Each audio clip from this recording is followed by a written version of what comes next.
Writers love twists. We love those jaw-dropping moments when readers gasp and think, I did not see that coming. But there is a challenge. If you have a reversal that feels like it came out of nowhere, then your readers are going to feel tricked. And nobody likes to feel tricked, right? The key is creating reversals that are both surprising and inevitable. And that's what we're talking about in this video. I'm going to show you how to set up reversals that can shock your readers, but in a good way, without cheating. Welcome to Bourbon and Books. I am Melissa Bourbon, the Bourbon in Bourbon and Books. I am a writer, a book coach, a book cover designer, and the founder of Writer Spark Academy. If you are enjoying my Craft Thursday videos and my Marketing Monday videos, please hit like on them and subscribe and share with your writing besties. I appreciate it. Now let's dig into reversals. First, what is a reversal?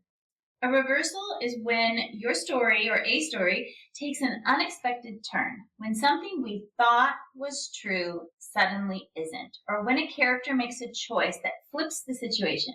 It's not just a plot twist, it's a shift in direction that actually changes the stakes, the relationships, or even the reader's understanding of the story. So if you think about a mystery novel, we're led to suspect one character, right? They're the killer, but evidence is revealed, things flip, and suddenly someone else is under the microscope. Or in a romance, the character that we thought was the love interest ends up betraying the protagonist, and now the story pivots into a completely new direction. That's how it works. Why does it work? Because reversals help keep a story alive. They jolt readers awake. They force them to rethink everything they thought they knew, and that is so brilliant. The trick is to have balance. You can't have too few or your story feels flat, and you can't have too many or your readers will stop trusting you. The best reversals don't just shock y'all. They deepen the theme. They reveal character, and they move the story forward. They make us go back and say, oh my God, I didn't see it coming. The clues were there all along. That is what makes a reversal so satisfying instead of frustrating. Gone Girl is a great example of a novel that has a brilliant reversal. Halfway through, we discover that Amy is not actually the victim, but is the mastermind.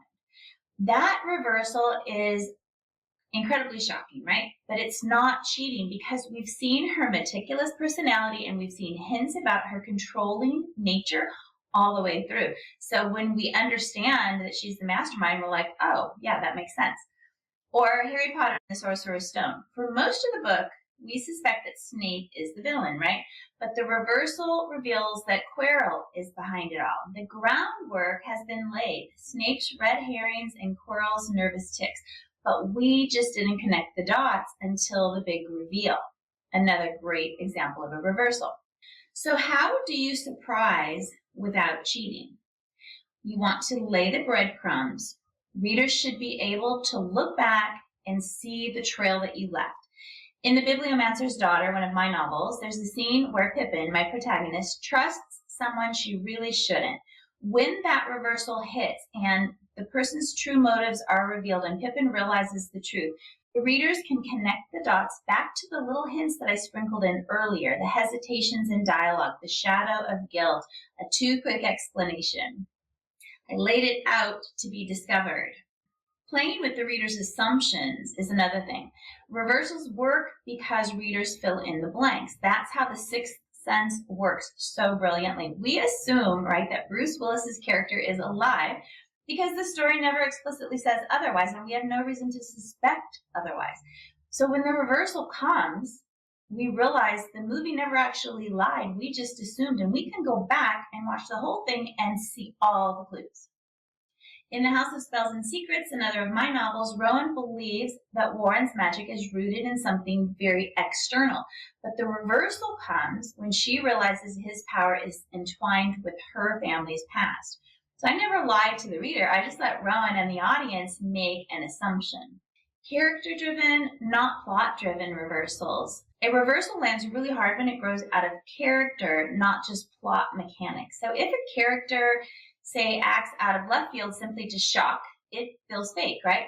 But if the seeds of that choice were in their fears or their flaws or their desires from the very beginning, it feels earned. Okay, here's a mini framework I have for writing reversals.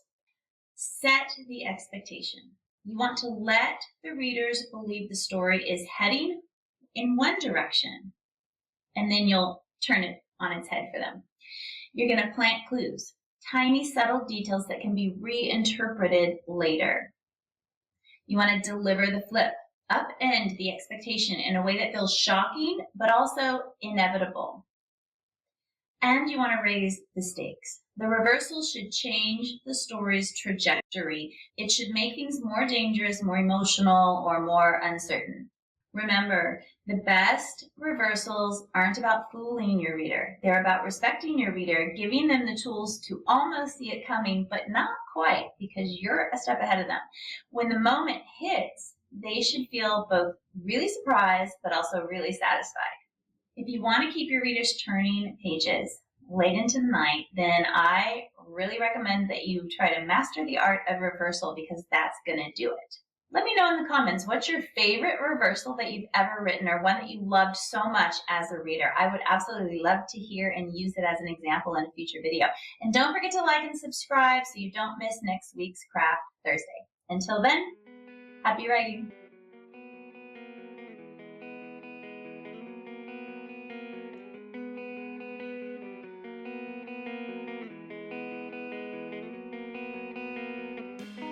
Ain't never needed Poppy's blessing, no.